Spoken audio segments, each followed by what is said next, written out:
Good afternoon, good evening or good morning depending on where in the world you are watching. It's time for scolding, baking and steaks.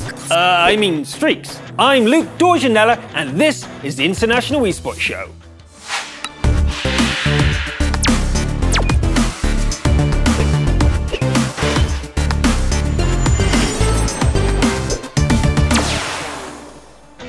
Lemon Bake Odom Jam Liberty Egg. League of Liberty Team 1 and 2 were both disqualified from competing in the Russian Wargaming League Season 3 finals for match fixing. The information passed from the bookies shows that a few players from LoL Team 1 and 2 betted against themselves. Not surprisingly, they lost these matches.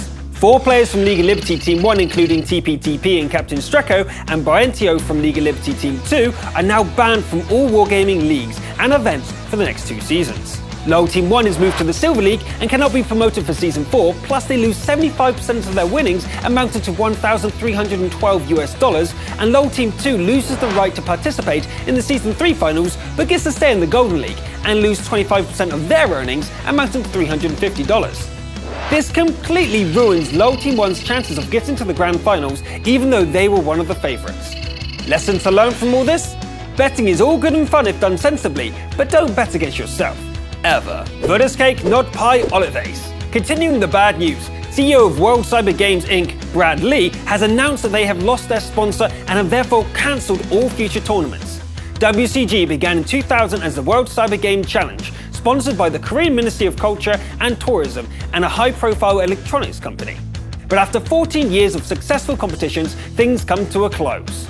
Mr. Lee makes clear that the brand name WCG is still available for use, so there's a silver lining to all this. Pandaface, Navitank, Cinesnack. Some teams like hiding and go for what. One such example is Virtus.pro, who renamed to Wild Boars just for this. Other teams like Denova have renamed to one of their sponsors instead. So look closely when competing in Go For What and A-Series. You never know when a wild pro team might appear. Also in A-Series, Freefall has at last been defeated by Lemming Train's Super Paisy in a very tight match, bringing their winning streak to an end at a total of 13. A record I don't think anyone can beat this season, as it finishes in 2 weeks. Challenge accepted. Next season of A-Series, let's see if we can get to a higher streak as a collective community. On that note, I'll wrap things up for today. Let me know in the comments what's your longest win streak in A-Series or Team Battle Mode. And don't forget to leave a region at the same time. For this week's pro tip, we have comics from Team Efficiency from the Asia region to give you general team structure and game tips. See you next week.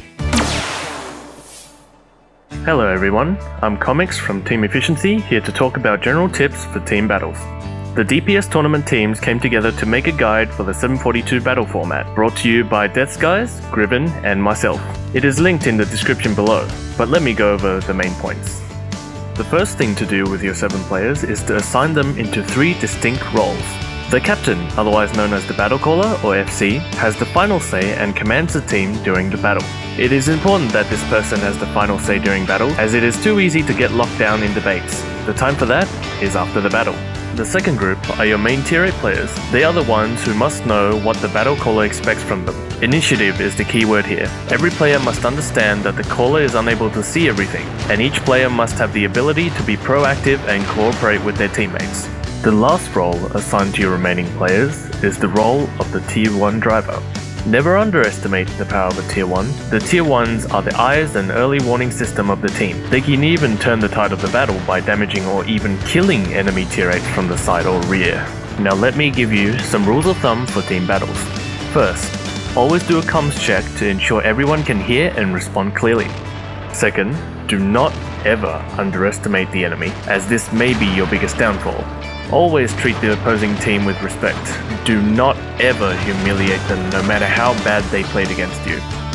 Learn the proper times to suggest ideas to your battle caller. Every member of the team is important, regardless of their role. Learn what equipment and crew setup suits your tank and the role you are going to be playing. Location, location, location. Know where the enemy is before advancing or risk charging straight into an ambush.